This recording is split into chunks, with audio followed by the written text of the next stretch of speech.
Congo pasi ministre bana balali bango nyonso sene atika lipamba likola pasi ndayanga kovanda boye pasi ya Congo eleki bandako eleki to likolo bagaranti echange te kaka pasi likola pasi nekesopana bana boye Congo solution nzambe lekazela mamo solution yokela maozola bana nyonso bakufi bana nyonso sengi ndenge ozomona boya bongo tika lipamba lekazela solution longola yatane sikoyo bana 5 ya bango 5 bango 5 pe bango 5 bango nyonso bakei papa bango da mibima ya za handicapé on sait eloni on sait eloni aza handicapé za ko koma mama za na mwana beba pa mwana bebe mwana bebe abiki yenda OK donc mama za kina bana 6 bana 5 bakufi mais bebe ndabiki na mama donc mama na bebe nde babiki ya na bango yo kombo nani Christian oh Sadrak OK oh le petit on va passer mi balé ah ba on va passer OK hier aza bundana na liwa tanga kimi kolekangami na libanga beton etienne makolo mwatasa ngene yoko bimisa aza ko pe mama mukele ta koma tane boye ya kantifike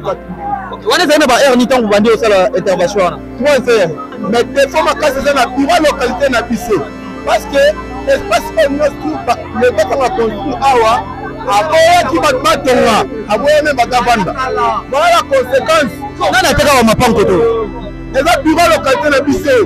bureau localité so yende aza garant yango il faut ala puni et puis aza mwana quartier ote amwana quartier kaluka mais aina quartier ngo ateki ba mapango na désordre tala conséquence le comme bifana nango masolo ya kwanga tikela bateke ya immobilier tikela Imo Congo hôpital ya PDG expert docteur en immobilier Leinzau Mayala pokuna mapangu nyonso eza ya koteka sans exception esengeli boyebake pona ba problème na bino nyonso etali vente achat paie location équipe ya ba professionnel ya Imo Congo hôpital ba traitaka yango dada avec impact na idéologie botu na nganini ba service eza yele na Imo Congo hôpital lokola vente achat location paie likambo etali déménagement na bino bomi tungisa kutu te po ba bis permanent etandami wana kaka pona ko servir ba client na bango. Bonjour, les amis président ya Imo Congo hôpital. Tu bien hôpital pour la nini. Donc toute personne ozoluka ndaku ya kofutela to ya kosomba pana biso ba maladie en immobilier. Alors nous sommes là pour nous traiter cause la solution. Muto ozoluka villa, concession, terrain vide, même en location ou bien achat. Donc moi et mon équipe nous sommes disponibles pour nous avoir la solution. Faites-nous savoir tous vos besoins immobiliers et nous nous chargerons du reste. Imo Congo nyonso ya koteka sans exception. Il m'a pas nyonso ya koteka sans exception. Wana route de Matadi, beaucoup d'infirmières, d'infirmières bazali, bakoyamba bino, bakosala musala comme il faut. To bengi bino ebele ba maman ba papa, ozala posa achat, vente, location. Toza wana pona kopesa bino ba solution ya ebele. Mama kozala jeu de cité toza awa biso moko okoti ozu lobiko na yo. Ai mapangu nyonso eza ya koteka sans exception. Biso na Imo Congo hôpital, mapangu nyonso eza ya koteka sans exception na bino ya solo bondi melanga masolo ya immobilier botikela yango Imo Congo hôpital pokuna mapangu nyonso eza ya koteka sans exception kodute te na ya bino peza ya koteka.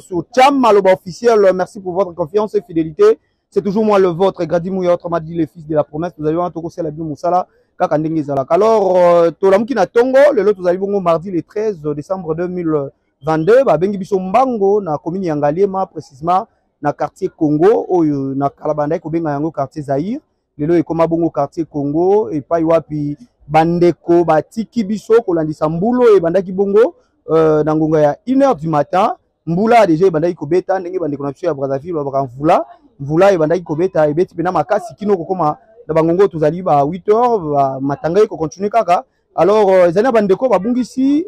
milimo na bango libota moko ebungisi bana 5 donc bazalaki na bana 6 kaka bébé nde atikali na mama na papa mais bana 5 bakufi. Alors ezopesa pasi yango tokosenga na bandeko oyo bakokaka te kotala baimage ya somo balongwa liboso ya batelevizio na bango parce que baimage oyo ezali mpena somo ezali pasi makasi komona ndenge bambinga ya mibali balali pasi na motema komona ndenge baboti bakolela donc ekosala mpena pasi. Alors Denis Keba azalaki na biso na nsima caméra mpona kotalisa biso baimage oyo wapi ekopesa pasi tozali ndenge na yebisi bino na commune ya Ngaliema na quartier Congo ezali juste na nsima palais de marbre. Donc soki commune na nsima palais de marbre nde okomona nsima okapi donc okapi palais de marbre nde okomona place oyo érosion oyo ebomi bandeko na biso. Donc tokotikela bino siko bolanda na bilili ba image oyo mais tokotuna nani oyo atekela bandeko ba place oyo parce que normalement ezali place oyo bandeko bakoki kotonga te. Alors bandeko nde bazabwe na mapangu na bango baza na ba document ba fiche parcellaire. L'état nini apesa bandeko oyo ba fiche parcellaire? Est-ce que tant l'état komaki na makoki akopesa bandeko ba fiche parcellaire ba tala kite parce que normalement za soki bandeko basombi lopango tango basombi lopango bayaka kosala constat de lieu. Alors na mituni question, est-ce que l'état qui kosala constat de lieu amona bisika oyo a léguer population ba document? Donc toko senga vraiment na ba konzi ya mboka na biso ba fongola miso kotala ete ba place oyo ba kote que la population ezali ba place oyo population akoki kofanda te mais vu que passe ezali na mboka ko futela lelo ekomi pasi ko futela lelo il faut na makoki ebele yango bandeko ba ko ba place oyo pesa na ngo ya mikie po ete ba ko vivre na bana mais kasi to komona ba place ngo bandeko ba ko somba ezali ba place oyo ekomemelaka bango ba problème na mikolo eko ya neti lelo tomoni ndenge libota oyo ezaka libota moko te nde ebungisi bato soki tokiti su na se kuna makasi tokomona libota mosusu ebungisi mwana mokie donc ekopesa pasi abungisi bana mibale donc ekopesa pasi komona makambo ya boye oyo ekoleka na mboka na biso epi démocratique du Congo. Alors nakotikela bino botala na ba image na ba interview tosali ndenge bato bakolela na likambo ekweli bango na mokolo ya lelo. Alors ngani na bino tokutani prochainement. Merci na Benike Bo alaki bon na sima ya caméra. Au revoir. Bye. De mon asikoyo eza ndako bandeko ba wanda kufanda. Donc eza pasi comme na ba image ya boye na tongo ya lelo mbule beti presque banda 2 heures kino toza siko 7 heures donc depuis 3 heures kino siko tokomi 7 heures du matin mbule ezo continuer kaka matange ezali mais ndenge bomona ba image donc je peux ça passe peu sur mon lelo donc ke bazo biso tozwa mama apesa mo maloba papa pasi Kongo pasi mununga bana balali bango nyonso sene atikali pamba likolo pasi ndayaka kovanda boye pasi ya Kongo eleki bandako eleki to likolo bagaranti echalance te kaka pasi likolo pasi dekesapana bana boye Kongo solution nzambe leta zela mamo solution yokela maozola bana nyonso bakufi bana nyonso sengi ndenge zomona bongo tikali pamba leta zela solution longola ata besikoyo bato boyokaka boyoka beboma tozokoka lisusu te bana lisusu te makasi tozomona pena bandeko bazolela zwa mama bana bazobunda moko babundima te ekokufa mabele ezipi bango leta yakotala likambu bango baza na se awa pasi na motema tokoka te. D'accord, donc ndenge bozomona pasi vraiment bajeune baza bajeune avenir ezalaki donc maman kobungisa bana 5 na mbala moko boye c'est pas facile donc voilà tozali wana tozoyoka pena tozopartager douleur oyo na libota oyo donc zela tozwa mpe mama kote oyo après mama pusana boye parce que kuna bato bazoleka donc bino bazali keba derrière la caméra sala musala tiko journée tika journée mama mote na yo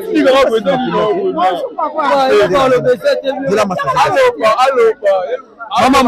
mote papa tomoni likambo oyo na tongo pasi na motema liloba nini okoki kotia par rapport ya makambo ekomi lelo koto makambo ozomona oyo bakonzi bakomi kopona bilongi bakartier ya kopona bilongi kartier kongo batia yango ka te bakote biso bazobongisa mabulu bongo biso awa biso bazobasi te biso banyama tinda vote biso bazovote bango bakoma na mbongo babosani kote oyo nyonso nganyema mpona nini bateya so likambo te nde bakufi bisili kofana eza te bafanda oyo bakiela mini oyo bakia boye oyo quartier Congo okapi ekenya saka pa immeuble babokaka mpoya nini donc osileyeka toza na nsima palais de marbre donc quartier Congo esika puis sangwa pasi oyo na mokolo tomoni ndeko mobali mpe azali awa ndeko liloba nini okoki kotia par rapport à likambo wakutooloba mambo asoni déjà tomona d'accord voilà pasi vraiment tozomona komona makambo ya boye depuis 3 heures du matin mbula ebandaki ezopesa pena pasi mbote kundamaki donc na fulu oyo mbula banda 3 heures baye kobenga nga na ndako ye yaya papa yaka mbango bana kumiri na ndako kuna ekwei ntango na ye mbana okuta deja biloko nyonso oyo deja ekiti bana nyonso ezalaki likolo ya bana vous allez remarquer que so otali même bilongi na bango eza baimage moko ezopesa pasi omonaki bafinani parce que mabanga biloko nyonso ekweyaki likolo na bango nyonso ya seti nabengi bavoisin nde baye na bacollègue bayede nga batienga maboko na ndenge tobimisi bango kuna na libanda bana 5 bango 5 bango 5 mpe bango 5 bango nyonso bakei papa ya bango daa mibima ye aza handicapé asalelo oni asalelo aza handicapé aza kuna kokoma mama aza na mwana bebe apaka mwana bebe mwana bebe abiki ye nde abiki ok donc mama azalaki na bana 6 bana 5 bakufi mais ya bebe nde abiki na mama donc mama na bebe nde babiki fondera makambo nyonso wiki likolo ozala na famille nasala bango na famille oncle na ngai oncle na donc mwasi ya oncle na donc oyo bakufi bazali bandeko na baleki na ngai ok voilà donc bozomona place bano bazalaki tala ndako ya boye vraiment donc je pense que bakonzi na biso il faut batala makambo eza na bato mosusu baplace bazofanda eza tellement bien te alors faute eza ke bagarantie ezali bandako ekomi cher alors ezopermettre te mutu nyonso akoka kofutela nde bato bakoluka azala te na place oyo akosomba ngo na prix ya moke masala te mwa ndako na ye ya boye afandi parce que makoki eza te pasi eza na mboka alors tokosenga mpena même na bandeko ya urbanisme batala makambo bandeko mosusu ndenge bazali bakofanda na bacondition ya bien te alors l'état il faut azwa population na ye en charge donc voilà ezopesa pasi ya na bango yo wana komone nani Christian Sadrak le petit oyo bapasa mibale bapasa ye aza kobundana na liwa ntango akimi kolekangami na libanga beton etie na makolo mwasi asa nde na ye kobimisa aza kopema mwa moke leta tomatane boye wana ezali na baheure ni ntango bobandi osala intervention wana 3 heures na 3 heures nde mbula ebandi to na 3 heures nde bobandi osala intervention 3 heures nde bobandi osala intervention mama ye obenga kuna tubande ti 4 heures ti 4 heures makambo nyonso nde bandi oyo asalama nde na ye na bimisi oyo na nsima nayebisa bapasa nde bango nyonso te nyonso wana tu nde tonatama na babrike mpena nyonso ekoki eta mwana tobuki yango na pioche na bapau tusa po obimisa ye na kati ya ndako wana alors okoki koloba nini na bakonzi ya mboka par rapport ya komona situation oyo population bakofanda na bata na biso ya nini bon leta lelo nakopesa leta po atala biso likambo po koto ezalaka liboso libulu esalama région esalama te oyo na pasi yango tokomi ya kofutela mais po otala nzela eza te mai oyo ezalaka awa nzela kobimela eza te na te nyonso efanda kuna se il y a des cas mosusu eza kuna simela mosusu akufi kumela se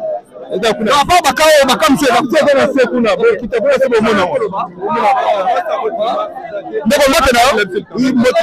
message oyo kopesa par rapport à situation oyo ekomeli biso message oyo nakokopesa par rapport à situation eza foti ya bakonzi ya mboka na biso mpenza te mais defo makasi eza na biro localité na biso parce que espace oyo nyonso leta kanga construit awa aboyaki bato batonga aboya me bato avanda voilà la conséquence nani ateka wa mapango to eza biro localité na biso biro localité na biso ye nde aza garant yango il faut aza puni epuis aza mwana quartier oyo te aa mwana quartier kaluka ye aye na quartier yango ateki bamapangu na désordre tala conséquence yo tokomobikwa nango ka mosu eza kuna mutu babata ye kuna mosusu su kuna donc ça ne va pas d'accord merci beaucoup mai soki otonda mai na biso nyonso awa so nango nyonso yango piscine awa nzela mai oyo eutaka likolo nyonso ya kofanda nde awa nzela kobimela eza te meme nzela bato akoleka eza te chef de quartier ateki place oyo apesi bato nzela te chef de quartier yango nani kombo ya chef de quartier auti na commune mosusu ya kaluka kuna ayosala na quartier Congo mai yango yo mutateka pesa bato ya mikanda ya bamapango nzela ateki nzela keba yaka mai ti liboso ya porte ayepa na ngai mai ti liboso ya porte nzela ezalaka te toza na bato na se awa balingaka te bafongola nzela mai ebima tosomba epa leta mais leta nini atekela bino nani chef yango monena chef yango akufa akufa ana se la police batumi mais balobi ke awa ezalaki interdit bateka comment est-ce que bino bokombe na niveau kosomba toye kosomba toyebi makambo wana te toye koyoka yango si totongi tovandi nde toye komona besange bandi kosala donc bino bomimonake boza na kati ya danger donc oyo ekomeli baninga lelo mpe kokomela bino toza danger mayo ezobima te toyebi te na mabele ekotaka eloko nini oyo ekosala na se ya mabele mpo ebimaka te mai nyonso euta kuna ya mbula ekitaka nango kaka ebimaka nango te. D'accord, merci beaucoup maman. Donc bato continuer ezali balabala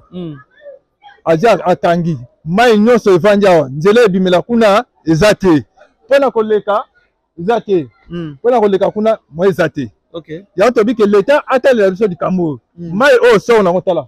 eza kita tusu ya kaka pa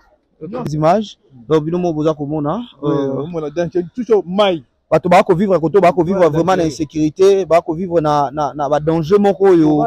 ekoki ko nuire vie na bango na quelques secondes donc ndenge bomoni ba image oyo kopesa pena pasi makasi na motema alors to ko senga ka na l'état à se prendre en charge na bandeko bako fanda koto parce que moto ateki mabele o moto ateki koto yo babengi balobeza chef du quartier alors que awa ezalaki na makoki ya koteka mate il fallait pas koteka yango mais chef du quartier ateki yango tala siko ba conséquences o ekomeli bandeko na mokolo ya lelo donc ça fait tellement mal na komona ba image aboye na yebi ke bandeko ebele bako ko tala yango te parce que eko sala passe na motema donc benike ba merci ozaki na biso na sima ya caméra donc ngana bino je pense kutani prochainement toujours la même chaîne Thiam Maloba officiel puis club original du grand professeur Ngadi. Au revoir, bye.